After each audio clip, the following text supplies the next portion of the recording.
Hi, I am Lady Mary Malinsky, the Archpriestess of the Aquarian Tabernacle Church of Canada, and this year I am the vessel of Pythia.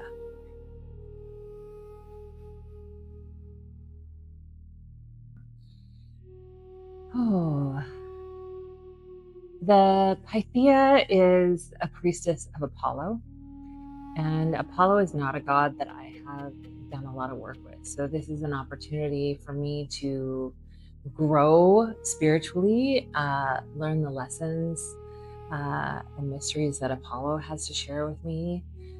And it's also an opportunity for me to really tune into my intuition and divination and expand my ways of knowing and really lean into that a lot more deeply.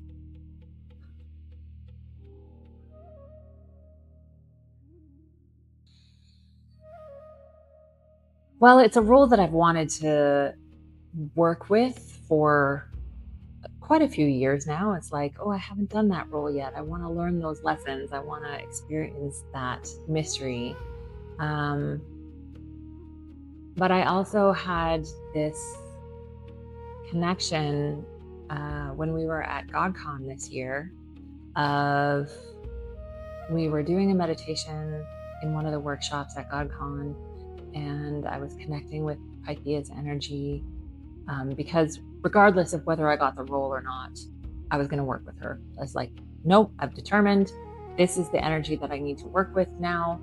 And in my meditation, she said, well, if you want to work with me, you need to start working with Apollo.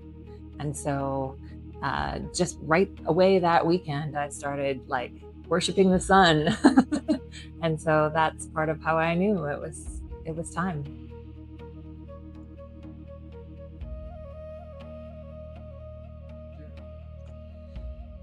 I think the intimate relationship that Apollo has with his priestesses, just I've been surprised at how strong that connection and that relationship is.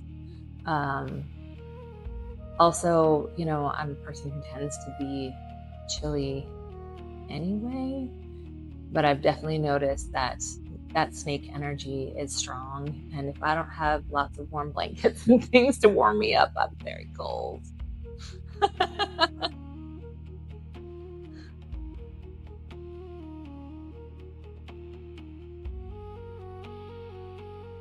I've been singing a little bit more. I definitely seek out sunshine.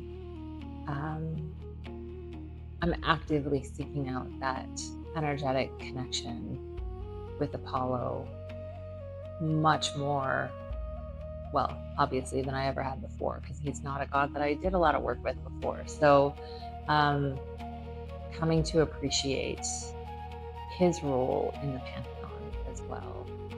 So singing and really looking for messages in the world around me in a different way.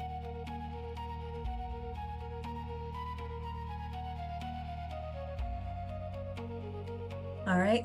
Hi, my name is Elizette Dion. I am the wisdom keeper for the Pythia, also known as the Oracle of Delphi.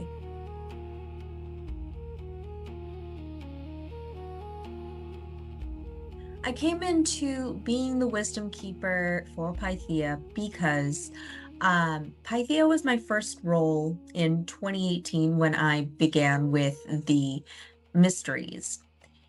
And I didn't start immediately as the wisdom keeper. I just had this sense of nostalgia since the Pythia was my first role. At the time, there was a different wisdom keeper, and she did a fantastic job keeping everyone appraised of previous vessels, their stories, their experiences, and being in the moment, always approachable for any questions that a new vessel, such as myself, had. And then around, I believe it was 2022 or so, that wisdom keeper stepped back So the terms wisdom keepers and votaries, we didn't start using until about maybe 3 years ago. So it was relatively new to be so organized, but we had a very loose idea back in 2018 and much farther since I wasn't there at the very beginning.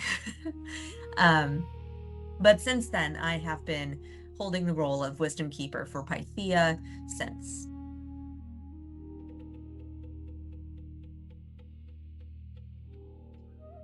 It taught me to always be welcoming to new perspectives, because being the wisdom keeper, it makes you aware that all of the information is fluid rather than fixed. When you are listening to a new perspective, you can't have a knee-jerk reaction of, oh, that's wrong. No, there's always a yes and to whatever perspective a new vessel has, or even the whole temple. Because if you are a votary, but not the vessel, you still have the ability to bring in your perspective whenever, because it may be useful for who is the vessel, or it might apply to current day needs. Because even today, I still have prophetic dreams, and I know it's prophetic because of my experience with the Pythia.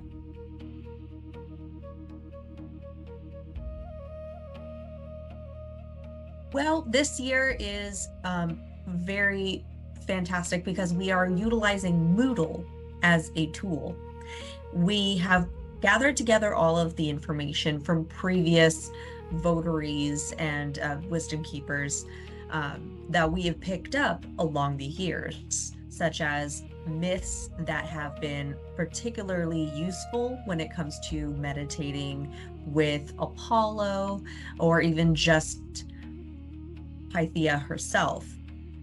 And so we have that collection of the myths. We have different grounding rituals, different modes of meditation, and her preferred incenses and oils, something of the sort.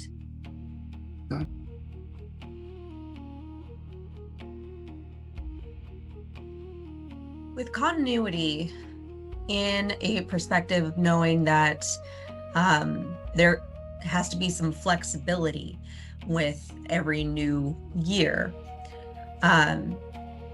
It has to be a very limited list, such as there need to be ground rules for making sure that whoever is holding Pythia is safe and sound when it comes to keeping them grounded, and making sure that you're always available to hear their messages, because they're going to need a sounding board, because it will make no sense at first until you say it aloud, and then it filters through different people in the temple so that we can help them understand. But what is very similar year after year is that we have had the same jewelry, the same veil, and the same snakes.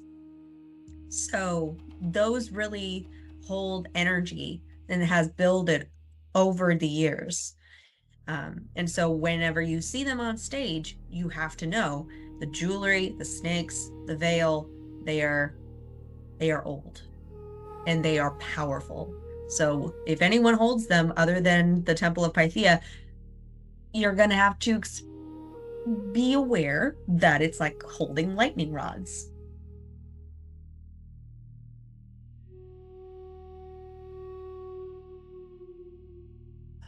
When it comes to the Pythia, there are two views of her. One is that she is the person that a lot of Greece went to for advice and how to move forward. But there's another perspective, such as with Cassandra, a specific Pythia. In the past, she was not believed. She was believed to only be hysterical, the usual, uh, she's a woman, don't believe her. So I hope that the messages of the Pythia can continually be taken seriously, and not to have fear when hearing what she has to say, because it's just like any other divination. It might sound scary, but there's always a positive to it, and the future isn't always fixed.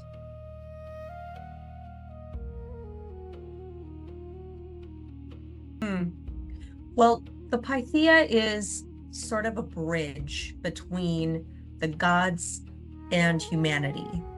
We understand through the myth that yes, the humans are affected because their food is no longer growing and everyone dies. But it does take the Pythia to communicate what is going to happen from Apollo's messages to other gods, so that they may understand why their actions have consequences. And that's very powerful. Just being a human in that role, telling other gods the message from another god. That's terrifying, but she puts herself in that role because she's trained herself. She loves Apollo, and she knows that she has to, because if she doesn't, who will?